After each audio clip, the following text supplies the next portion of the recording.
नमस्कार, हमारे खास कार्यक्रम मत चूको चौहान में आपका स्वागत है। मैं हूं आपके साथ श्वेता सिंह और आज हमारे साथ चर्चा के लिए मौजूद हैं अखिल भारतीय चौहान महासभा के प्रदेश अध्यक्ष डॉक्टर रामनाथ चौहान जी।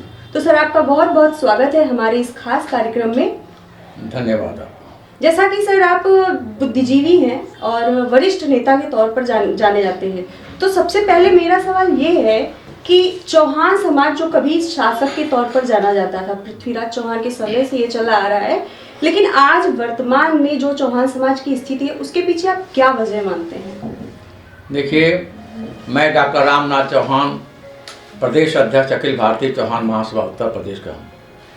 और चौहान समाज देश का शासक रहा है और सोमानिया में माननीय प्रधानमंत्री जी नरेंद्र मोदी जी भी गए थे, तो सोमानिया के राष्ट्रपति ने इनका बहुत बड़ा सम्मान किया और भारत के प्रधानमंत्री के तौर पर सम्मान नहीं किया, बल्कि उसने सम्मान किया यह कह के किया कि चौहान देश का प्रधानमंत्री हमारे यहाँ आया है, इसमें मैं इसका सम्मान करता हूँ।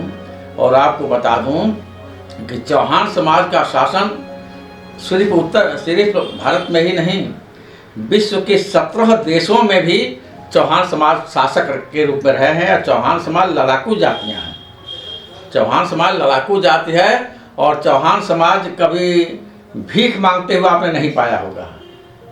चौहान समाज गरीबी के हाथ में ठेला मजदूरी कर लेगा लेकिन भीख नहीं मांगेगा। और चौहान समाज स्वाभिमानी जाति है। हमारे यहाँ उत्तर प्रदेश में चौहानों की काफ़ी संख्या है और पूर्वांचल के लगभग हर सीटों पर, यानी उत्तर प्रदेश में 403 विधानसभा की सीटें हैं, उसमें से जो 236 विधानसभा की सीटों पर चौहानों की भागीदारी ज़्यादा है, अधिक से अधिक संख्या है।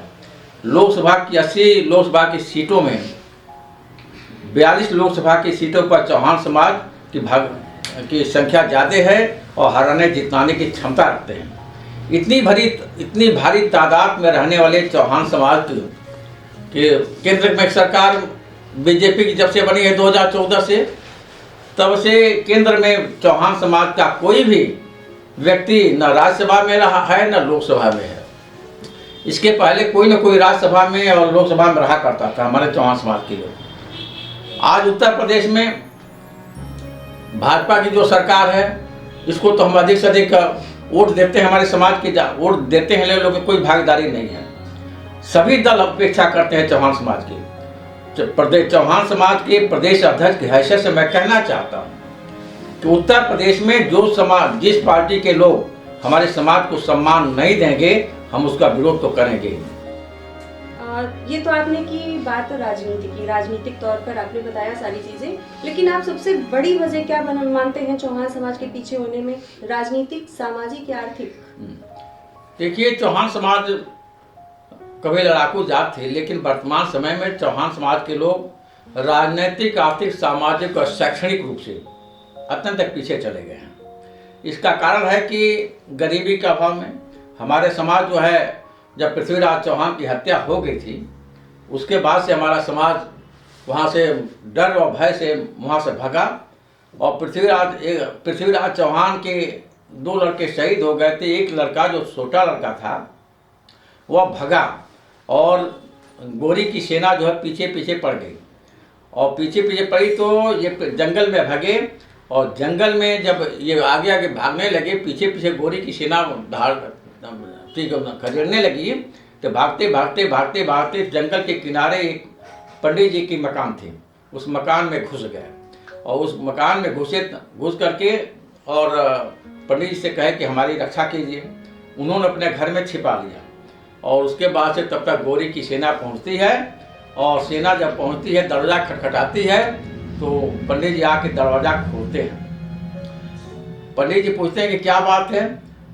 सेना का जो सरदार था वो कहा कि आपके घर में मेरा शिकार घुसा हुआ, शिकार बाहर निकालो। पंडित जी कहते हैं कि हमारे घर में कोई शिकार नहीं आया है, हम, हमारा लड़का, हमारी पत्नी, 3 ही लोग हमारे लोग हैं, चौथा कोई मिलता हो तो आप निकाल लीजिए। उसकी तलाशी होती है, लड़का सोया हुआ होता है तो सेना कहती है, सेना का सरदार कहता है कि ये लड़का कौन है? पंडित जी कहते हैं कि ये मेरा लड़का है। कहे कि नहीं सही बताओ, तो कहा कि नहीं मेरा लड़का है। कहे कि ठीक तुम्हारा लड़का है तो एक में खा लोगे? तो उन्होंने कहा एकदम खाऊंगा, क्योंकि सेना सरदार जानता था कि ब्राह्मण किसी का जूठा नहीं खाता है। तो उसने खिचड़ी बनवाया और तीनों लोगों के एक ही बर्तन में खिलवाया। जब तीनों लोग खा लिए तब उसके बाद से सेना को विश्वास हो गया, सरदार को विश्वास हो गया, तो चला गया। उनके जाने के कुछ घंटों के बाद अब वो लड़का कहता कि सर पंडित जी आपने हमारी जान बचाई है, अब बताइए मैं आपके लिए क्या कर सकता हूँ। पंडित जी ने कहा कि तुम हमारा क्या कर सकते हो, हमें क्या दे सकते हो? तुम्हारा राजपाट लूट लिया गया, तुम्हारे बही खाते जला दिए गए, तुम्हारे सब कुछ छीन लिया गया है, अब तुम्हारे पास बचा ही क्या है कि तुम हमको दोगे?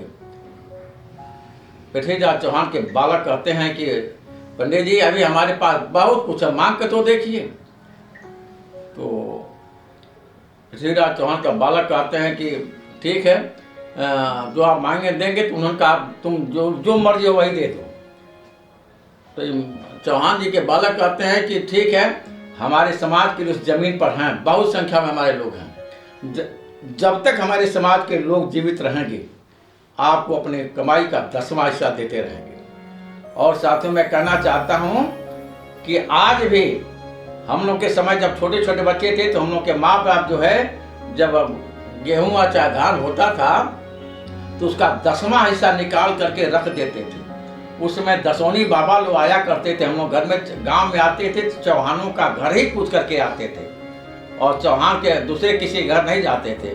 चौहान के घर जाते थे, हमारे बाप दादा रखे रहते थे अगों और देते थे, और वो खच्चर उस समय लेके आते थे, खच्चर पर लाद करके लेके जाते थे। तो उसके बाद से हमारा समाज थोड़ा गरीब होने लगा और गरीब होते होते शिक्षा से विमुख हो गया है। लेकिन बाबा साहब ने कहा है कि पहले संघर्ष मत करो, शिक्षित बनो, संगठित हो, तब संघर्ष करो। अब हम लोग अपने समाज में चेतना पैदा कर रहे हैं, राजनीतिक चेतना पैदा कर रहे हैं, गांव गांव में जा के बच्चों को पढ़ने के लिए उत्साहित करते जा रहे हैं, बच्चियों को पढ़ने के लिए उत्साहित कर रहे हैं। हमारा समाज भी बहुत तेजी से अब शिक्षा की तरफ अग्रसर हो रहा है और संगठित हो रहा है, और शिक्षित हो जाएंगे, संगठित हम कर रहे हैं, उसके बाद हम संघर्ष करेंगे और हमारा संघर्ष तो ऐसा होगा कि हमारे सामने किसी बिरादरी के लोग टिकने वाले नहीं। कहा जाता है कि ये समाज की रीढ़ की हड्डी होती है, तो युवा समाज को चौहान समाज में आगे लाने के लिए आप क्या प्रयास करेंगे? युवाओं, कहा गया कि तलवारों की धारों पर जंग की आजादी पलती है, तलवारों की धारों पर जंग की आजादी पलती है, इतिहास उधर मुड़ जाता है जिस ओर जवानी चलती है। हमारे चौहान समाज के नौजवान किसी से कम नहीं है, और अब नौजवान तो आगे आगे झंडा बुलंद करने के लिए तैयार हो गया है। हम आंकड़ों पर अगर नजर डाला जाए तो देखा जाता है कि चौहान समाज जैसे अगर जमीनी तौर पर देखें तो ऐसा देखा जाता है कि चौहानों की संख्या ज्यादा है, लेकिन आंकड़ों में जो सरकारी आंकड़े हैं उसमें बहुत कम दिखाया गया है। तो क्या वजह है चौहान समाज इतना ज्यादा बटा हुआ है? देखिए, हमारे चौहान समाज की संख्या उत्तर प्रदेश में 3 करोड़ की संख्या हमारी है, लेकिन हमारे चौहान समाज के लोग विभिन्न जाति में बटे हुए हैं। कुछ लोग कहते हैं चौहान हैं, कोई कहते हैं लोनिया है, कोई परमार है, खरवट है, इत्यादि कह करके तमाम बटे हुए हैं। लेकिन मेरा सुझाव अपना है कि तुम चाहे जो कुछ लिखो, लेकिन सब लोग अंत में टाइटल चौहान ही लिखो। और चौहान के सब लोग चौहान हैं, कोई अगला चौहान है, कोई पिछड़ा चौहान है, लेकिन सब लोग चौहान हैं। सारे चौहान एक मन पर आ जाएं, और ताकि हमारी जनसंख्या का आकलन हो सकेगा। वैसे तो चुनाव होते हैं और देखा जाता है कि राजभर की गणना हो रही है, निषाद की गणना हो रही है, अन्य जातियों की गणना हो रही है, लेकिन सभी जातियों से अधिक संख्या में रहने वाले चौहान समाज की गणना कहीं नहीं दिखाई देती है, कहीं नहीं हो रही। इसका कारण है कि हम विभिन्न जातियों में बटे हुए हैं। कोई कहता है हम अपने को चौहान हैं, लुनिया चौहान है, कोई कहता है कि हमारे चौहान नहीं हैं। लेकिन मेरा मानना है कि सारे जो चौहान हैं और सभी लोग अपना टाइटल चौहान लिखें और चौहान के छत्र छाया के नीचे सब लोग इकट्ठा होकर के लामबंद हो जाएं और उसके बाद से संघर्ष करें। अभी आपने नाम लिया लोनिया, तो लोनिया टाइटल भी लगाते हैं, चौहान टाइटल भी लगाते हैं, तो सबसे पहले किस शब्द की उत्पत्ति, चौहान या लोनिया? देखिए, सबसे पहले चौहान की उत्पत्ति हुई और इतिहासों में भी चौहानों का उल्लेख आता है और चौहान समाज की उत्पत्ति हुई। तो लोनिया शब्द कब से पैदा हो गया? जब पृथ्वीराज चौहान की हत्या हो गई और उनकी हत्या के बाद से चौहान समाज के लोग भगे राजस्थान की तरफ से, उधर वहाँ से, तो अपने अपने को छिपाने का काम किए। और कोई लोनिया कोई जात नहीं होती है। लोनिया तो लोना बनाने का काम जो करते थे उसके लोनिया कहते हैं। लोना यानी कि नमक? नहीं, लोना जो पहले नमक बनाने का जो काम करते थे उनको लोनिया कहते हैं। लोनिया समाज जो है बिहार में गांधी जी का जो आंदोलन हुआ था उसमें लोनिया के लोग ही उनको राजनीति में आगे लाने का काम किए, संघर्ष कराए और बिहार के चंपारण से नमक आंदोलन महात्मा गांधी जी ने किया था। लेकिन उसके पहले पृथ्वीराज चौहान और उनके बाप दादा भी चौहानी हुआ करते थे और चौहानी टाइटल थी। तो बाद में जो जहाँ चला गया मजदूरी काम करने लगा, लोना बनाने का काम, लोना मतलब मकान बनाता जाता, मिट्टी का लोना बनाया जाता था, तो उसके बाद लोनिया नाम पड़ गया। लोना बनाने का काम करते थे और नोनिया जो नमक बनाने का काम करते थे उसको नोनिया कहा गया है।